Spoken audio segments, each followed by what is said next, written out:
सुल्तान बायज़ीद अव्वल, जिसे बायज़ीद थंडरबोल्ट भी कहा जाता है, सुल्तान मुराद अव्वल का बेटा था और सल्तनत उस्मानिया का चौथा हुक्मरान था। वो 1360 में पैदा हुआ था और अपने वालिद के कत्ल के बाद 1389 में तख्त पर बैठ गया था। बायज़ीद के दौर हुकूमत में फतह याफ्ता और चैलेंजिंग दोनों अहम फौजी मुहिम्मों की निशानदही की गई थी, क्योंकि इन्होंने सल्तनत उस्मानिया को वसअत देने और मुस्तहकम करने की कोशिश की थी। बायज़ीद को दरपेश इब्तिदाई चैलेंजों में से एक बाज़ंतीनी सल्तनत को लाहक खतरा था। 1390 में इन्होंने बाज़ंतीनियों के खिलाफ मुहिम की क़यादत की, जिसमें फिलाडेल्फिया, जदीद दूर के अलहीर पर कब्जा किया गया। बायज़ीद ने बल्कान की मुख्तलिफ रियासतों, जैसे सर्बिया, बल्गारिया और बाल्ची के साथ तनाज़ात में भी मशगूल रहा। इसका मकसद खित्ते में उस्मानी तसल्लुत कायम करना और अपनी सरहदों को महफूज बनाना था। ताहम बायज़ीद का सबसे ज्यादा मजबूत मुखालिफ वस्ती एशियाई जंगजू तैमूर तैमरलिन था।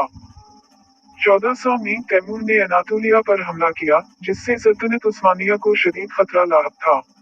दोनों हुक्मरानों ने 1402 में अंकारा की लड़ाई में झड़प की। बड़ी फौज रखने के बावजूद बायज़ीद की अफवाज को शिकस्त हुई और इसे तैमूर ने पकड़ लिया। इससे उस्मानियों के लिए एक अहम धचका लगा और इसके नतीजे में सल्तनत को मुख्तलिफ हरीफ घरों में तकसीम कर दिया गया। इनकी कैद के दौरान बायज़ीद के साथ तैमूर के एहतराम के साथ सलूक किया गया था, लेकिन 1403 में इनकी मौत तक इसे कैद रखा गया था।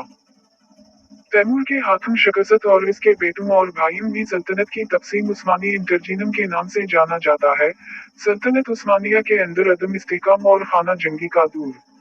अगरचे बायज़ीद को अपने दूर हुकूमत के इख्तिताम की तरफ एक नुमाइन शिकस्त का सामना करना पड़ा, इससे कबल इन्होंने काबिल जिक्र फतूहात भी हासिल की। इन्होंने यूरोप में उस्मानी इलाकों को वसअत दी, जिसमें थैसाली और मकदूनी जैसे इलाकों पर कब्जा किया गया। बायज़ीद ने अनातोलियन बेल्ट्स पर उस्मानी तसल्लुत भी कायम किया और इन्हें अपने मातहत लाया। बायज़ीद अपनी फौजी सलाहियत, तंजीमी सलाहियतों और इंतजामी इस्लाहात के लिए जाना जाता था। इन्होंने उस्मानी फौज की उसला की एक ऐसी खड़ी फौज मुतर्रिफ करवाई जिसे जेनेरेज कहा जाता है, जिसमें ईसाई गुलामों पर मुश्तमिल था जिसने इस्लाम कबूल किया था और अशराफिया के फौजियों की हैसियत से तरबियत हासिल की थी। सल्तनत उस्मानिया के बाद की तोसी और कामयाबी में इन इस्लाहात ने अहम किरदार अदा किया। इसकी शिकस्त और गिरफ्त के बावजूद बायज़ीद के बेटे बाद में सल्तनत को दोबारा मुत्तहिद करेंगे और उस्मानी ताकत को बहाल करेंगे।